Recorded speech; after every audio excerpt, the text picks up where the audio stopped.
ផ្លូវលំឆ្ពោះទៅកាន់ចំការជើងភ្នំមានសភាពបត់បាននិងខ្ពស់ទាបដែលធ្វើឲ្យអ្នកមិនសូវដែលហាត់ប្រាណដោយរតនាចាប់ដើមដកដង្ហើមញាប់សុភ័ក្រដើរបណ្ដានាំមុខដោយជំហានដ៏ស្វាហាប់ឆ្លៀតងាកមកមើលជំនួយការដែលដើរយឺតតាមក្រោយយ៉ាងម៉េចហើយកម្លាំងតូចគ្រាន់តែឡើងទួលប៉ុណ្ណឹងចង់អស់ខ្យល់បាត់ទៅហើយនៅភ្នំពេញប្រហែលជាជីតែឡានម៉ាស៊ីនត្រជាក់ហើយមើលទៅសុភ័ក្រនិយាយឌឺដងទាំងស្នាមញញឹមចុងមាត់រតនាដែលកំពុងហត់លើកដៃជូតញើសលឿថ្ងាងរួចតបទាំងចង់ឈ្នះឯណាថាអស់ខ្យល់ខ្ញុំគ្រាន់តែចង់ដើរមើលទេសភាពឲ្យច្បាស់តាបើដើរលឿនពេកមិននឹងឃើញផ្កាព្រៃស្អាតអញ្ចឹងខណៈពេលកំពុងជជែកគ្នាសំឡេងទឹកហូររំដំចាប់ផ្ដើមលឺកាន់តែច្បាស់ពួកគេបានមកដល់អូរតូចមួយដែលមានទឹកថ្លាឆ្វេងឃើញដល់បាតខ្សាច់និងដុំថ្មតូចធំតម្រៀបគ្នាជារាងប្លែកពន្លឺថ្ងៃចាំងឆ្លុះមកលើផ្ទៃទឹកមើលទៅដូចជាគ្រាប់ពេជ្រដែលកំពុងរំរែកសំឡេងពស់គោរបស់រតនាបន្លឺឡើងយ៉ាងច្បាស់ចំកណ្ដាលភាពស្កប់ស្ងាត់នៃព្រៃភ្នំរតនាប្រញាប់យកដៃខ្ទប់ពស់ទាំងមុខឡើងក្រហមសុភ័ក្រសើតិចរួចក៏ដាក់កន្ត្រាបាយចុះក្បែរដុំថ្មធំមួយនៅក្រោមម្លប់ឈើជ្រៃដ៏ត្រឈឹងត្រឆៃ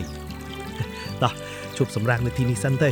ដើរបន្តិចទៀតដល់ចំការហើយប៉ុន្តែបើពស់គោខ្លាំងបែបនេះខ្លាចទៅដល់លើកស្ពៃក្តៅមិនរួចទេដឹង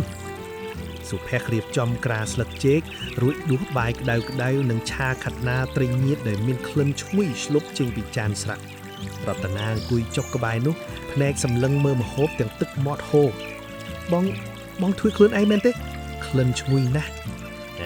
ធ្វើខ្លួនឯងនឹងហើយកុំអាសសើចាំញ៉ាំសិនទៅ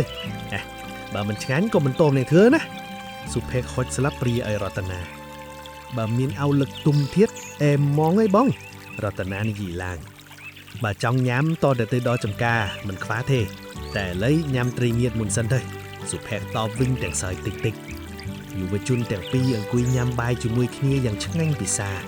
សំឡេងទឹកអូហូផ្សំជាមួយខ្យល់បក់ត្រជាក់និងរសជាតិអាហារដ៏សាមញ្ញធ្វើឲ្យរតនាមានអារម្មណ៍ថាអាហារពេលព្រឹកនេះឆ្ងាញ់ជាងអាហារនៅហាងទំនើបក្នុងក្រុងទៅទៀតខ្សែភ្នែករបស់ពួកគេជួបគ្នាម្ដងហាក់ដូចជាមានរឿងរ៉ាវជាច្រើនដែលចង់និយាយប៉ុន្តែបែរជាត្រូវជំនួសដោយស្នាមញញឹមដ៏កក់ក្ដៅទៅវិញ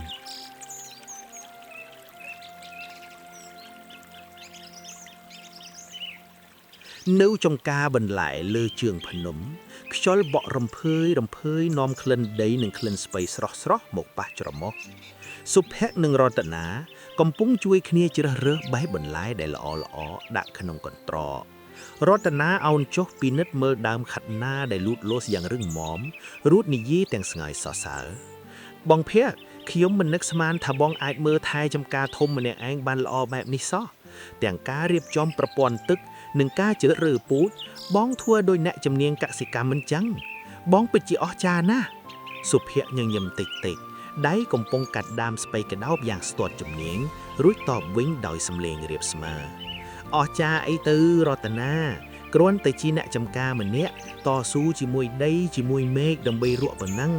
ផ្ទុយទៅវិញខ្ញុំទេដែលកោតសរសើរឯងខំរៀនជំនាញទីផ្សារសេដ្ឋកិច្ចនៅភ្នំពេញថ្ងៃក្រោយនឹងក្លាយជាអ្នកចេះដឹងមានការងារល្អក្នុងអគារខ្ពស់មិនបាច់មកហាលថ្ងៃហាលខ្យល់ដូចខ្ញុំទេរតនាឈប់ដៃបន្តិចរួចសម្លឹងទៅកាន់ជួរភ្នំឆ្ងាយ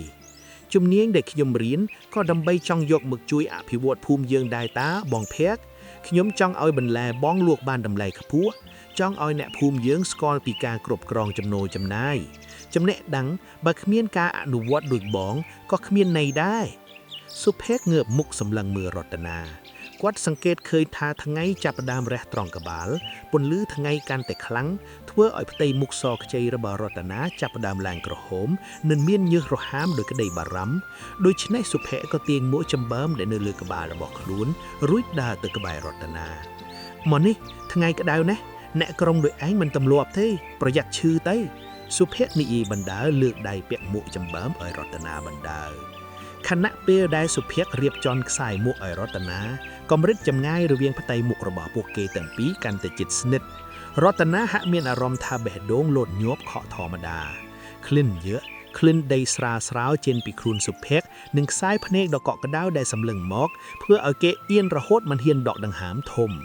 មួកចម្បើមដ៏ធំដែលនៅលើក្បាលរតនាមើលទៅហាក់ដូចជាធំពេកបន្តិចក៏មែនប៉ុន្តែវាបានផ្ដល់នូវភាពកក់ក្ដៅនិងសុវត្ថិភាពយ៉ាងចម្លែកដល់កំឡោះក្រុងម្នាក់នេះអរគុណបងភ័ក្ររតនាឆ្លើយតិចៗទាំងអោនមុខចុះវិញដើម្បីលាក់ស្នាមញញឹមតោះប្រញាប់បេះឲ្យរួចនឹងបានទៅវត្តចាំមើលចុះបើបានមួកខ្ញុំពាក់ហើយនៅតែដើរយឺតទៀតខ្ញុំនឹងមិនឲ្យញ៉ាំបង្អែមនៅវត្តទេណាសុភនិយាយលលេងដើម្បីបំបត្តិភាពអៀនខ្មាក់រួចក៏បន្តការងារដោយភាពរីករាយវេលាថ្ងៃត្រង់បានមកដល់សុភ័ក្រខំប្រឹងទាញរទេះឈើដែលផ្ទុកទៅដោយបន្លែស្រស់ៗពេញព្រៀបសម្ដៅទៅកាន់វត្តអារាមរតនាដើរអមសងខាងជួយទប់រទេះផងនិងជួយលើកកន្ត្រកបន្លែចោះនៅពេលទៅដល់សាលាផងបន្ទាប់ពីប្រគល់បន្លែជូនគណៈកម្មការវត្តរួចពួកគេទាំងពីរត្រូវជួយជញ្ជូនចានឆ្នាំងនិងសម្ភារៈមួយចំនួនបន្តទៅកាន់រោងបិណ្ឌដែលស្ថិតនៅចំកណ្ដាលភូមិខណៈពេលកំពុងដើរតាមផ្លូវលំដែលអមដោយដើមឈើធំធំរតនាសម្លឹងមើលទៅសុភ័ក្រដែលកំពុងបែកញើសហូរស្រក់តាមចិញ្ចើមប៉ុន្តែនៅតែមានស្នាមញញឹមរាក់ទាក់ទៅកាន់អ្នកភូមិដែលដើរកាត់បងភ័ក្រខ្ញុំសង្កេតឃើញថាបងមិនត្រឹមតែពូកែធ្វើចំការទេសូម្បីតែការងារបុណ្យទាននិងជួយអ្នកស្រុកក៏បងមិនដែលខានដែររតនានេះដោយសំឡេងស្ងាត់សរសើរបងជាមនុស្សប្រុសម្នាក់ដែលល្អណាស់បើនារីណាបានបងជាគូក្រងពិតជាសំណាងធំមិនខានទេសុភ័ក្រឮសម្ដីនេះក៏ឈប់ដាវបន្តិចរួចងាកមកមើលមុខរតនាទាំងភ្នែកស្រទន់សំណាងអីទៅរតនាអើយមនុស្សដូចបងមានតែញើសនិងដីចំការតែនារីណាគេចង់មកពិបាកជាមួយចោះឯងវិញរៀនសូត្រខ្ពង់ខ្ពស់បែបមានអ្នកចាំស្រឡាញ់ច្រើនហើយមើលទៅរតនាមិនឆ្លើយបានត្រឹមតែអោនមកចោអៀនបណ្ដារទេះបន្តកាន់តែជិតដល់រោងបុណ្យសំឡេងអាយ៉ៃឆ្លៃឆ្លងដែលបន្លឺចេញពីមីក្រូចាប់ផ្ដើមលាន់លឺរំពងពេញព្រៃភ្នំសំឡេងស្គរដៃនិងសំឡេងសើចក្អាកក្អាយរបស់អ្នកភូមិធ្វើឲ្យបរិយាកាសកាន់តែអធិកអធមណែឮសំឡេងអាយ៉ៃទេចាស់ក្នុងភូមិយើងចូលចិត្តណាស់សុភ័ក្រនេះទាំងរំភើបដល់រោងបុណ្យឥឡូវហើយមើលចុះមនុស្សមកច្រើនណាស់នៅកណ្ដាលភូមិរោងបុណ្យដែលតុបតែងដោយទង់ជ័យជំរុះពណ៌និងផ្កាភ្ញីដែលត្រូវរៀបចំយ៉ាងស្អាត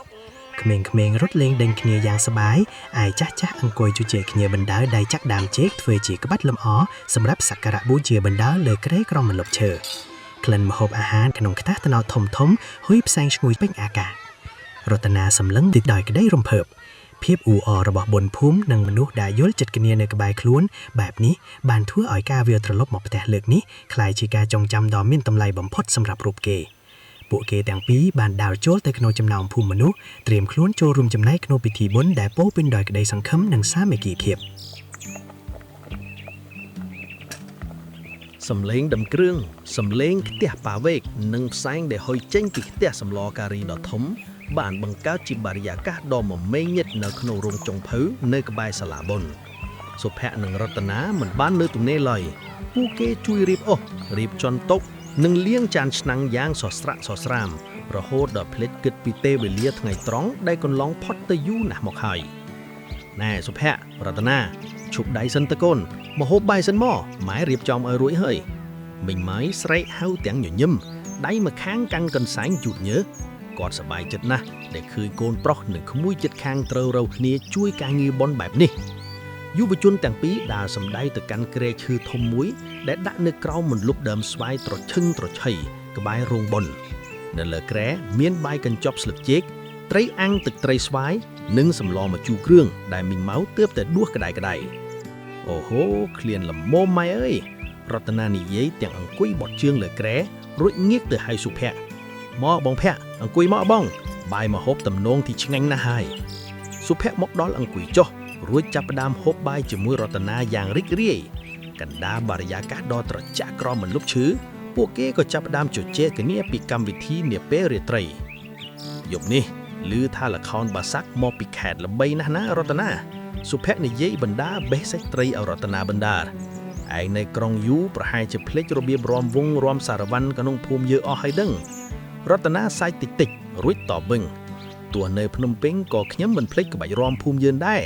ចាំមើលយប់នេះទៅដឹងថាអ្នកណាអ្នករាំពូកែជាងហើយចុះបងវិញបងចេះរាំក្បាច់អីខ្លះដែរបងចេះតែរាំតាមគេតាមឯងនឹងឯងប៉ុន្តែបើបានដៃគូរាំល្អប្រហែលជាបងរាំមិនចង់ឈប់ទេសុភ័ក្រនិយាយតាមខ្សែភ្នែកធ្វើឲ្យរតនាអៀនរហូតដល់ញ៉ាំបាយសឹងតែឆ្លក់ និយាយអញ្ចឹងរតនាចប់លខោនយប់នេះបងចង់នាំឯងទៅមើលភ្លើងគូននិងកាមជ្រួយដែលគេបាញ់នៅវាលស្រែខាងក្រោយវត្តស្អាតណាស់ណារតនាសុភ័ក្របន្ថែមសំឡេងស្រទន់រតនាផ្អាកញ៉ាំរួចងក់ក្បាលយកព្រមទាំងស្នាមញញឹមលាក់លៀមសំឡេងអាយ៉ៃនៅតែបន្តបន្លឺចិនទីមេក្រូផ្សំជាមួយសំឡេងសាច់ក្អាកក្អាយរបស់អ្នកភូមិជុំវិញធ្វើឲ្យបាយថ្ងៃត្រង់ក្រោមមុនលុបឈើមួយពេលនេះคล้ายជាអាហារដ៏មានរសជាតិបំផុតនិងពោពេញដោយក្តីសង្ឃឹមសម្រាប់រាត្រីដ៏អស្ចារ្យរសៀលបន្តិចបានធ្វើឲ្យបរិយាកាសក្នុងរោងបុណ្យកាន់តែស្អ៊ូស្អាប់ប៉ុន្តែកម្លាំងសាមគ្គីរបស់អ្នកភូមិមិនបានថយចុះឡើយគោយន្តមួយគ្រឿងផ្ទុកទៅដោយអុសតូចធំបានមកឈប់ក្បែររោងចង្ផៅដើម្បីត្រៀមដុតដាំបាយសម្លសម្រាប់ពិធីទាំងមូលសុភ័ក្រដែលមានកម្លាំងមាំមួនបានស្ទុះឡើងលើគោយន្តភ្លាមដើម្បីរុញអុសទម្លាក់ចុះមកក្រោមគាត់ងាកមកប្រាប់រតនាដែលឈរចាំជួយនៅខាងក្រោមរតនាឯងទៅជួយរៀបចានវិញទៅអុសទាំងនេះធំណាស់ឯងលើកមិនរួចទេប្រយ័ត្នគ្រោះថ្នាក់ប៉ុន្តែរតនាដែលចង់បង្ហាញពីភាពរឹងមាំនិងចង់ជួយការងារបងភ័ក្រមិនព្រមស្ដាប់ឡើយមិនអីទេបងភ័ក្រខ្ញុំជួយបាននិយាយមិនទួនផាត់ពីមាត់ផងខណៈពេលដែលរតនាព្យាយាមចាប់ទាញដុំអុសជ្រុងមួយដែលយុវជនប៉ុន្មានអ្នកទម្លាក់ចុះមកស្រាប់តែដុំអុសនោះបានរអិលទៅផ្ទុបនឹងដុំថ្មខាងក្រោមអូយសំឡេងស្រែកដោយការឈឺចាប់របស់រតនាបន្លឺឡើងធ្វើឲ្យអ្នកនៅក្បែរនោះងាកមើលមកទាំងអស់គ្នាសុភ័ក្រដែលនៅលើគោយន្តពេលឮសំឡេងរតនាស្រែកភ្លាមទឹកមុខគាត់ប្រែជាស្លេកស្លាំងគាត់លោតចុះពីលើគោយន្តយ៉ាងលឿនដូចហោះសម្ដៅទៅរកយុវជនកម្លាំងតូចដែលកំពុងអង្គុយខ្ទប់ម្រាមដៃទាំងទឹកភ្នែករលីងរលោងរតនាកើតអីញ៉េឲ្យបងមើលណាសុភ័ក្ររសួរទាំងសំឡេងញ័រនិងពោពេញដោយក្តីបារម្ភលើសពីធម្មតាគាត់លូកដៃទៅចាប់ដៃរតនាមកពិនិត្យយ៉ាងថ្នមបំផុតម្រាមដៃចង្អឿនរបស់រតនាចាប់ផ្ដើមឡើងហើមនិងមានឈាមចេញតិចៗដោយសារត្រូវឈឺគៀបប្រាប់ឲ្យមែនទេថាកុំឲ្យជួលជួយមើលចុះដៃសខ្ចីអញ្ចឹងមកត្រូវអូសគៀបបែបនេះសុភ័ក្រស្ដីបន្ទោសតិចៗប៉ុន្តែខ្សែភ្នែករបស់គាត់បង្ហាញពីការឈឺចាប់ជំនួសរតនាទៅវិញគាត់ប្រញាប់បណ្ដារតនាទៅអង្គុយលើគ្រែក្រោមម្លប់ឈើរួចរត់ទៅរកទឹកស្អាតនិងថ្នាំមកលាងរបួសឲ្យអ្នកភូមិខ្លះដែលឃើញទិដ្ឋភាពនេះលួចខ្សឹបខ្សៀវគ្នាមើលចុះអភ័ក្រវាបារម្ភពីកូនអ្នកនិតខ្លាំងជាងម្ចាស់ខ្លួនគេទៅទៀតរតនាដែលកំពុងឈឺក៏មានអារម្មណ៍ក្តៅភាយលើផ្ទៃមុខដែរមិនមែនដោយសារកម្ដៅថ្ងៃទេប៉ុន្តែដោយសារភាពស្និទ្ធស្នាលនិងការយកចិត្តទុកដាក់ដ៏លើសលប់របស់សុភ័ក្រភាពឈឺចាប់នៅម្រាមដៃហាក់ដូចជាថយចុះបន្តិចនៅពេលឃើញសុភ័ក្រខំប្រឹងភ្លុំរបួសឲ្យគេយ៉ាងទន់ភ្លន់បែបនេះបន្ទាប់ពីលាងរបួសនិងរុំរបងឲ្យរតនារួចរាល់សុភ័ក្របានជូនរតនាមកដល់ផ្ទះទាំងទឹកមុខនៅតែមិនទាន់បាត់បារម្ភមកដល់មុខផ្ទះគាត់បានរៀបរាប់ប្រាប់ពូនិតពីដំណើររឿងដែលរតនាត្រូវឈើគៀបដៃពូនិតសើចតិចរួចពោលអូមិនអីទេក្មួយភ័ក្រអើយកូនប្រុសត្រូវរបួសស្នាមខ្លះទើបវាដឹងថាការងារចំការហត់នឿយបែបណាអរគុណក្មួយហើយដែលជួយមើលវាសុភ័ក្រងក់ក្បាលរួចងាកមកសម្លឹងរតនាដែលកំពុងលើកដៃរុំរបួសបង្ហាយណែឲ្យរតនាយប់នេះចាំបងមកទទួលទៅមើលល្ខោនជាមួយគ្នាណាកុំអាគេងមុនអីសោះរតនាញញឹមទាំងអៀនទោះបីជាម្រាមដៃនៅឈឺចុកចាប់បន្តិចមែនប៉ុន្តែសម្ដីផ្អែមល្ហែមរបស់សុភ័ក្រហាក់ដូចជាថ្នាំបំបត្តិការឈឺចាប់ដ៏ស័ក្តិសិទ្ធិសុភ័ក្រលាអ្នកផ្ទះរតនារួចត្រឡប់ទៅផ្ទះវិញទាំងអារម្មណ៍មិនចង់ឃ្លាតរតនាឈរមើលតាមក្រោយសុភ័ក្ររហូតដល់បាត់ស្រមោលរួចក៏លួចញញឹមម្នាក់ឯងយ៉ាងមានកិតីសុខណែឲ្យរតនាឈរញញឹមដាក់ខ្យល់អីហ្នឹងទៅងូតទឹករៀបចំខ្លួនទៅកូនពុកត្រូវទៅរោងពិធីបន្តជួយការងារចាស់គេទៀតពូនិតស្រែកហៅរួចក៏ប្រញាប់ដើរចេញទៅបាត់ចុះម៉ែវិញពុករតនាស្រែកតាមក្រោយម៉ែឯងនៅជួយការងារចុងភៅនៅឡើយទេប្រហែលជាយប់បន្តិចទើបមកវិញពូនិតឆ្លើយទាំងមិនងាកក្រោយរតនាដើរឡើងលើផ្ទះទាំងអស់កម្លាំងការមានរបួសនៅម្រាមដៃស្ដាំបង្កការលំបាកលើគេលើសពីការស្មានពេលព្យាយាមដោះអាវយឺចេញគេត្រូវប្រើដៃឆ្វេងម្ខាងធ្វើឲ្យតាក់ចុះតាក់ឡើងឈឺផងហត់ផងគេអង្គុយចុះលើគ្រែទាំងដកដង្ហើមធំមើលទៅការងូតទឹកនិងរៀបចំខ្លួនឲ្យបានស្អាតបាតយប់នេះមិនមែនជារឿងងាយសម្លាត់កម្លាំងទូចដូចគេឡើយ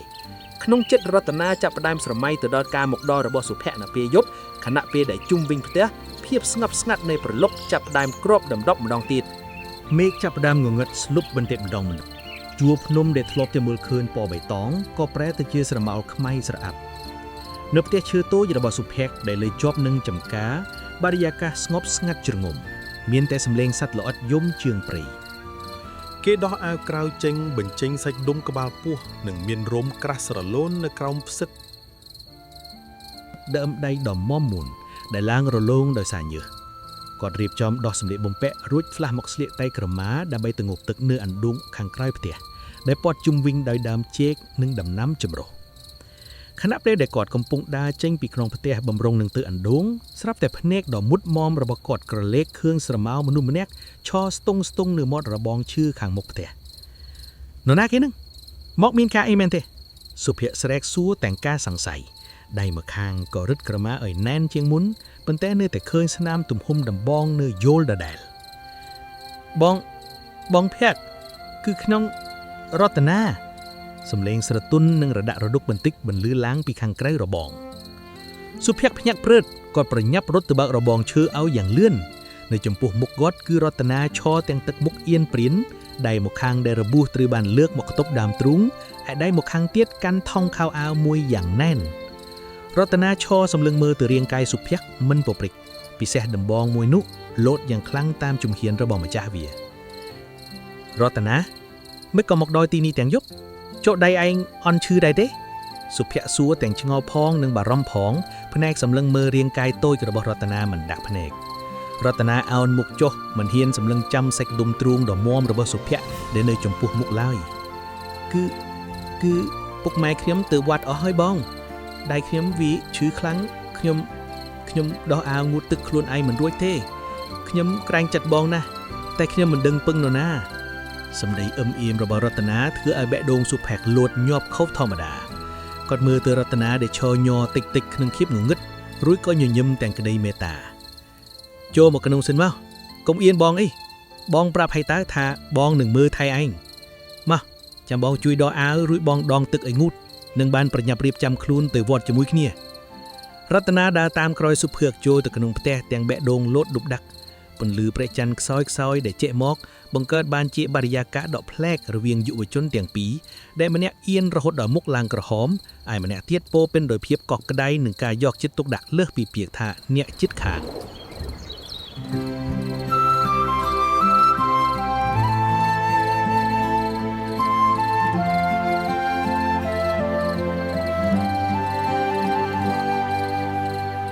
សំឡេងតន្ត្រីប្រគំអ្នកភូមិរំរែភ្លើងគោមភ្លឺភ្លេលើដែនដីភ្នំរាត្រីត្រជាក់អ្នកភូមិជួបជុំ